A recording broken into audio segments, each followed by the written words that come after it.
One wants to raise a hermit, right? I mean, maybe you're a homebody like myself, but you don't want to raise your child to be that awkward guy or girl that stays at home because they can't interact with others, right?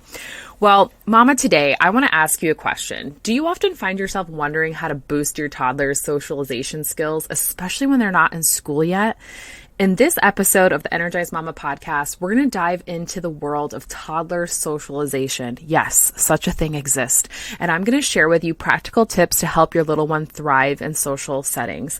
So whether you're concerned about, say, play dates, interactions with other kids, or preparing your toddler for school, I've got you covered. Join me as I discuss the importance of socialization. I'll share real-life anecdotes and provide actionable strategies to ensure that your toddler develops strong social skills, even if you yourself feel like you don't have them yourself. So don't let anxiety hold you back. Empower your child to flourish in various social environments. This is not just for extroverts, but introverts as well. So feel free to tune in to discover how you can make the socialization journey a fun and rewarding experience for both you and your toddler. Hey Mama, welcome to the Energized Mama podcast. Do you want a better work-life balance and more time and energy? Do you find yourself thinking, how can I add more hours into the day? Or are you Googling how to deal with mom guilt and can my marriage survive toddlers? Do you wake up with big goals only to feel overwhelmed and defeated when you have no one to help you and your littles aren't listening to you again? Hey, I'm Cheyenne. I too was an exhausted mom away from the help of my family. I too felt constantly drained with a strong-willed toddler and wished I could find balance between being a wife, a mom, stepmom, and entrepreneur. I wanted more energy to give myself and my husband, to discipline my kids confidently, and incorporate faith into our home. All the things, right? But I kept telling myself that I couldn't do it feeling this exhausted and without a community supporting around me.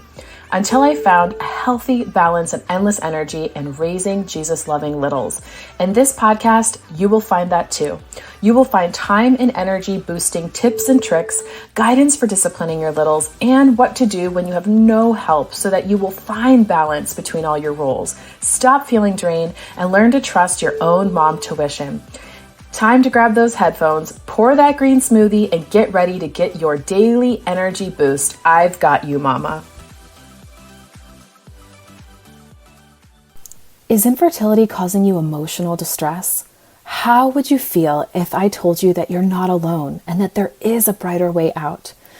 I know, Mama, because I've been there. You'll learn how to reset your faith, your feelings, and your emotional twists and turns, and take inspiration from stories from other women.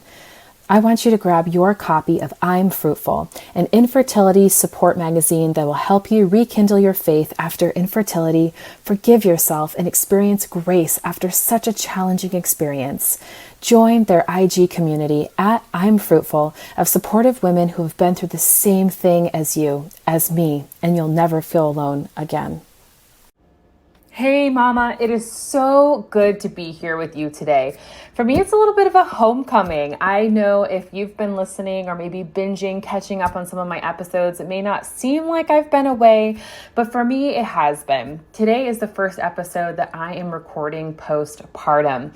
So a couple months ago, just to keep you guys up to speed, I went ahead, dove in and said, what episodes do I want to record, pre-record and leave my ladies with? And I did a ton of research, asked you guys questions, polled you, and those are the episodes that I've been releasing since March. So since then, I have successfully delivered and fallen absolutely crazy in love with our sweet baby boy, Nakoa Knight Clayman. He was born at home in Belgium in our town of Mechelen on April 30th, 2023. And he was surrounded with crazy amounts of love. And when I mean crazy amounts, I mean a plethora. My mother-in-law was in the room, 2 midwives, my husband, even our 3-year-old. And I have to say the one I was most impressed with was my 14-year-old bonus daughter. I mean, she has grown and transitioned into this beautiful young woman who a couple years ago when her first brother Mason was born at home, she wanted nothing to do with it. She was like, get me out of here. Let me go to my mom's. I'm not about this life. And then this time, especially as she's been living with us for the past year. She was just all in. She was there for every step of the pregnancy, all the way through the actual birth. So we have just been loving on this little man for the past 4 months. And as if that was not a big enough transition for us, well, we also, after a long and pretty quiet and pretty private 3-year journey towards immigration, we brought our entire family here to the United States. So I'm coming to you as a new mom of 2 little boys and in a new country, in my home country. So it's been a really crazy, fast, just furious 7 weeks. It was a lot harder to transition than I think any of us were expecting, but we're here and I'm here for you, and I'm excited to dive into this topic today. So without further ado, thank you so much for allowing me to update you guys, because you know what? I don't see this as just a transactional relationship. I don't see this as, hey, you listen to me, you get to learn some things, great, clap, wash my hands of you, see you later. No, this is a relationship that I am building with you. And so many of you have begun to join me in my private Facebook group, which I love because I'm getting to know my listeners so much better. And I just want to invite you and remind you that in the show notes below, you can find a totally open, cool, rad mama tribe on Facebook that's there ready to welcome you, love on you, give you some mom advice if you want it, or take some advice too, because what I think so many moms don't realize is that we all have something to give. You have something to give. I have something to give. And I am just so happy that you're here today giving me your ears, because we are diving into a topic that is very close to the hearts of many moms of toddlers, right? The topic of socialization, okay? I can literally just want to say, like, cue the chuckles, right? Like, we can just I can imagine all the collective sighs and nods of recognition from all of you mamas out there, right? Because you guys know what I'm talking about. There's so much pressure on us, I feel, as these 21st century moms. We have evolved and grown so much beyond the generations before us. I think that's the goal, right? Is like every group of new parents, we want to do a little bit better than our parents and their parents and the generations before us. But there's also a lot of pressures, a lot of things that we are just becoming more aware of and we're caring more about than studies have shown. And I'm sure your own households, and your Christmas family dinner show that you cared about, that was cared about before. And so socialization is one of them, where it used to be enough just to put food on the table, have a roof over our children's heads. Now we're concerned about their social well-being and development, which is great. But I understand it can be really, really overwhelming. It's like that moment when you start wondering if your little one's social calendar even rivals your own. Or maybe not, because there are moms out there, right, that have Monday through Friday, even on the weekends, something scheduled for every single season of their child's life, whether their child is a year or is 10. Then it's just not as busy, right? Maybe you live more in the country where there is just not as many opportunities for your children to be around other kids. Maybe your schedule is so crazy busy that your child is often somewhere maybe with grandparents or say at a daycare. You don't get to participate with them as much, but whatever it is, I just want to let you know, like, you are in a good place because you're not the only one that's concerned about it. Many moms, I know, you come to the plate and you may be like, okay, so play dates, check. Story time at the library, check. Chatting up random strangers at the grocery store, check. And all those things may seem well and good, but then you realize, well, your toddler isn't actually, necessarily the one spilling the beans on their, say, inner thoughts and emotions after these encounters, right? We don't know what our toddlers are actually investing in these social situations. These social interactions may be great for us, and we may be giving our toddlers these opportunities to have social interactions, but how impactful is it? Trust me, I've been there, wondering if my little man's social skills were on par with the other kids, or if, I don't know, if they were just destined to be the next Einstein because, brilliant, but like socially awkward, that kind of, combination.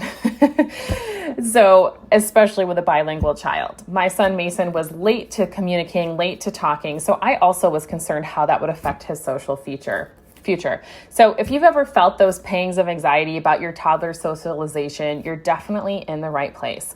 Today, we're going to chat, you and me, about how to socialize your kids when they're not in school yet. Or perhaps you've chosen the route of homeschooling or unschooling, and so you don't have that to fall back on. Your children's socialization relies on you. So I know that the socialization struggle is totally real. Spoiler alert, you're not alone in the struggle. And there are some fantastic tips and tricks coming your way to help your little one become a social butterfly, or at least a social caterpillar who's on their way to butterflydom and they can bloom at the right time. I've got some expert advice lined up, and we're going to explore everything from playdates and park outings to creative ways to foster those valuable social skills in your toddler. So go ahead, take a deep breath. My dear, dear mama, I've got your back. And by the end of this episode, you'll have a toolbox full of ideas to help your toddler spread their social wings, and mama too. Let's dive in. So today my goal was not to overwhelm you. I'm going to give you 3 tips that you can walk away with and start applying in your life today to help your toddler socialize. So tip number 1, in a way of how to socialize your toddler, is to take him or her, or if you have multiple toddlers, somewhere where they can engage with other moms and kids one-on-one. So this is the first step, especially if you have more of a shy toddler. It's great where you can go where it's maybe just you and one other mom, one other kid, or a small group, so that you can really allow your toddler to feel at ease. And hey mama, maybe as I'm speaking to you through these headphones, maybe you yourself would define yourself as an introvert. So I know that this can be really especially challenging for you. Maybe you're not the most social butterfly, and that you know it's important for your toddler to socialize, even if you may not enjoy socializing yourself. But no sweat off your back. It's okay. We're going to work on this together. So again, what's really important is that they go somewhere where they can feel at ease, somewhere where they can connect and relate with other kids in a smaller atmosphere. Maybe this looks like, say, I just recently, this past week, went to my first MOPS. MOPS stands for Mothers of Preschoolers, and I believe they just recently changed their name, but I'm sure if you go Google MOPS, you can still find a local chapter around you, and it is all moms that have children your age. And a lot of places around the country, even internationally, they have small groups that gather once a week, twice a month, and they all get together in these small atmospheres in these groups where your kids have children to play with, to learn about God, to have a Bible lesson, have a snack, games, all that fun stuff, in a warm, loving atmosphere. And then it also actually has something for you. So that's great, because it's not a place where you have to drop off your toddler and hope that they, do well on their own. Yes, you're not with them right away one-on-one, but you guys get to go together. It gets to be something that's an activity that your child can look forward to, a mommy and me kind of thing. You guys both go to your friends and then come back and you guys get to chat together. Now, if you're more for maybe doing something together, again, especially if your child struggles with being shy, or if you yourself are a little more on the shy side, you can always also look into your community and see if there are, say, mommy and me workout classes. This way, you get your workout out in, your toddler gets their very, very big toddler energy out, and then you are doing something good and healthy together, and you guys have that comfort of having one another there. Also, again, with other moms, other toddlers doing something together that you guys are both passionate about. Another area or spot that might be good to find moms with kids, it's not necessarily too overwhelming, could be, say, like an indoor playground or even an outdoor community pool. Hopefully you can find one that doesn't have as many children. Again, especially if this is new for your toddler that has a struggle with socializing, to make those first baby steps, going to an indoor playground, especially when school's back in session, maybe in the middle of the day, or if you go to a community pool. That way you and your child, again, are connecting and bonding. You're practicing their swimming, getting them comfortable with the water, and they're also able to see other children do the same and are able to reach out and hopefully connect with another mom and her toddler that way. My second tip for how to socialize your toddler is going to be taking that next step. So first, you look to engage with other moms and their kiddos, more one-on-one, more just, small groups. Well, now that next step would be to bring your children intentionally to a place where there are large groups of kids, right? So in a school setting, your child would naturally be thrown into this by having a classroom with a bunch of classmates, probably 20 to 30 kids. I know when my son Mason first started preschool, his classroom ended up having up to 29 children by the time summer came around. And so they are immediately immersed with all these little ones. And again, so if your child's not in school though, how do you do that? So of course, one great way is to take your child to a playground, right? Playgrounds are just kind of boom. They're like the obvious one free choice I love, but also where you know other kids are. It's like when you want to socialize your child, even if you want to socialize yourself, right? What do? You go to where people are. I know that's why a lot of people, when they're single, they're thinking, well, where can I meet other people? And that's why the bar scene is so popular when it comes to trying to meet someone, because that's where a lot of young singles are. I mean, hey, if you're listening and you're single, maybe you're a single mom, I recommend more of like looking at like your churches, local churches, see if they've got even some small connect groups. That's a great way to meet someone. And also another way to meet some great mommy and me opportunities. But again, that's more on the smaller. The bigger, to help your kids help get them comfortable with larger groups of people, to also help them get used to how to communicate and deal with a lot of different personalities. Bringing them to a park is a great way to do that. And if you want to take that next step as far as thinking about the word park, so I'm obviously meaning more of like a playground, right? Or even a nature park, which is great because your kids can get outside, get that vitamin D, run around. But you could also even take them to a theme park, which would be next level. Now, of course, this is up to your comfortability, and we want to make sure that it's safe enough for your child to do so, because they can be really busy and overwhelming, and we want to make sure that your child is safe and will stay close to you in this situation. But a lot of theme parks, they have kids only theater shows, or they have little activities, and that's another opportunity for your kids to get around children that may be new to them, and that they can learn to communicate and to get to know other children in a bigger opportunity. Now, just like a theme park, one of my favorite places that when I was a nanny, I used to take children, especially to get them to get out and play with other kids, was the zoo. The zoo is so much fun. It is a very common theme, right? A common theme that kids love. If there were dinosaur zoos, I'd be taking my kid to there every day. But a zoo is great because it has something relatable that a lot of kids love, which is animals. They're destined to find other kids there. And then also most zoos nowadays also have playgrounds or activities for kids to do. A library is another great place to bring children. There's a lot of free activities in a lot of local libraries. Many of them will host weekly craft activity days, story time. And again, this would involve you, allowing you to come in, maybe even make some fellow mom friends, which is great, build up your mom community, but also allow your child to socialize in a friendly family atmosphere. Wow, can you believe the summer is over already? When did that happen? I have another question for you. Do you ever wish there was a way to just stop feeling emotionally drained by your life as a mom of littles? Have you wished that you could just have more energy for your husband without constantly feeling physically exhausted at the end of the day? Hey, I know what it feels like to want more than just being a mom from your life. I know what it feels like to be overwhelmed with, well, where do I begin to stop the stress in my everyday life? I know what that feels like to have no idea what healthy habits to implement into my own home that'll actually make a long-term difference. And just feeling totally lost in how to create a realistic and sustainable plan that works for me. I remember often thinking, I just can't be energetic while I parent a household full of littles that demands so much of me all the time. Well, at least one that doesn't rely on coffee for energy or wine to de-stress. Well, now I want you to switch gears and imagine this with me. Imagine if you no longer felt completely exhausted at the end of your day.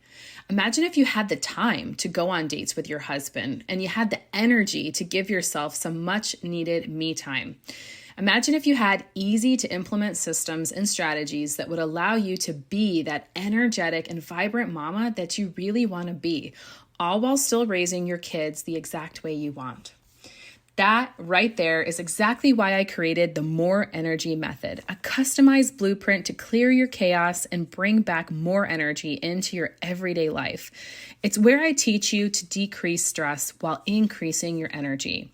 You'll be able to stick with this super simple plan that's tailor-made for you that will establish new healthy habits that'll unlock energy without taking away focus from your kids or require huge commitments of time. You'll walk away with crystal clear clarity of exactly what to focus on, with a plan that'll help you know exactly how to do it, and the confidence as a woman, wife, and mother to make the changes you need to and keep them for good. So mama, if you're ready to stop feeling overwhelmed and exhausted the moment you wake up and instead feel rejuvenated throughout the day and go to bed satisfied, even as a busy mom of littles, then it's time for you to make this step as my 20% off is back, just in time for school to start again during the whole month of September. I'm giving mamas an extra 20% off my course and plus 3 bonus trainings. But in order for you to get that, you've got to head over to energyformoms.com to grab your exclusive offer today before it expires on October 1st.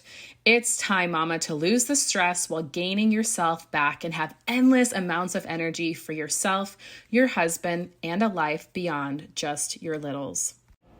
All right, mama, we're to our last tip.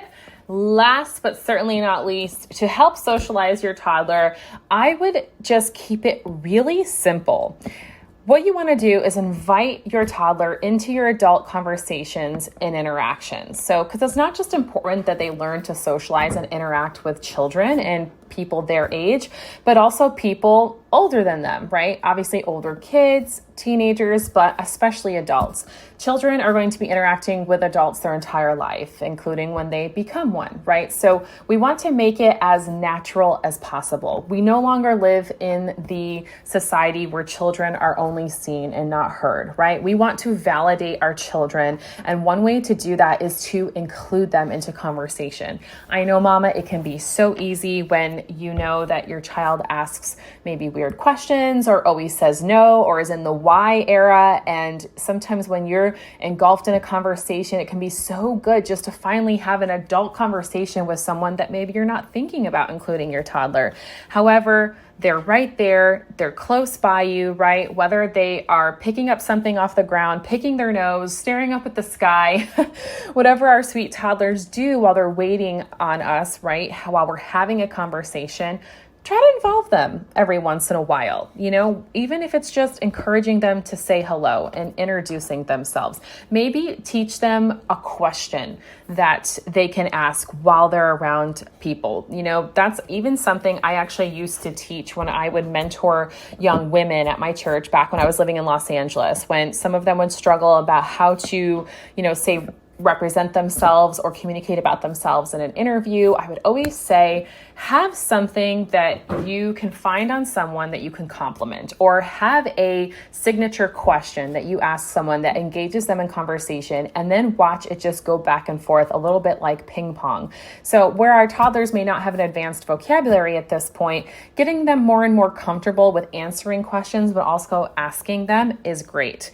For example, my son Mason, he's 3.5, and recently, without even really intentionally working on him having his own question, I did intentionally always try to encourage him to communicate and say hello and say his name when mommy is communicating with another adult. And recently, on his own, he has started to say, "Hi, my name is Mason Brave Clayman." Of course, because you can't just say your first name. You got to say the whole thing.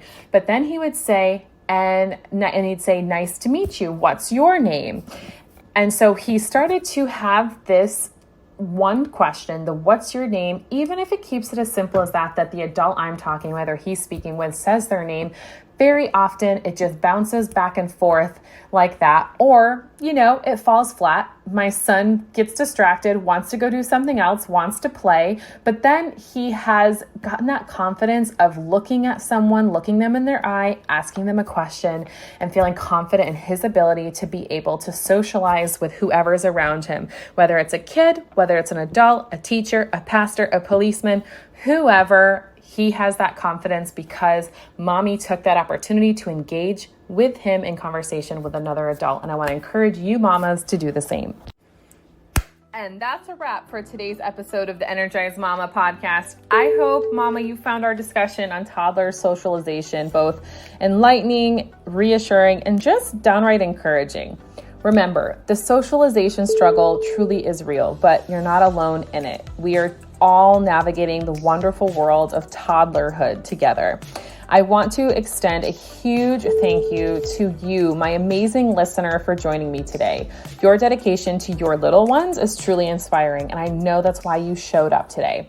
Now, if you enjoyed this episode and you found the tips and insights helpful, please go ahead and subscribe to the Energized Mama podcast and share it with other mamas who might be on the same socialization journey. If you want to do a next step for me, if you wouldn't mind going down to the end of this episode and going ahead and giving me an Apple review. It's the way that I know what episodes hit you so well, what you want in the future, allows me to effectively help more mamas on in their journey.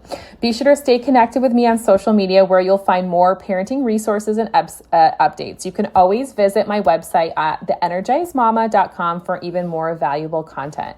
Before I sign off, I just want to remind you that every child is unique and their social journey is their own, as it is yours. So don't be afraid to take those baby steps, enjoy the play dates, and celebrate the milestones, no matter how small. Until next time, dear mamas, keep that coffee or tea warm, your hearts open, and your toddler's world full of wonder. You've got this. Thank you for tuning in to the Energized Mama podcast. Stay energized, stay empowered, and keep being the amazing mama you are. Hi, Mama. You're beautiful.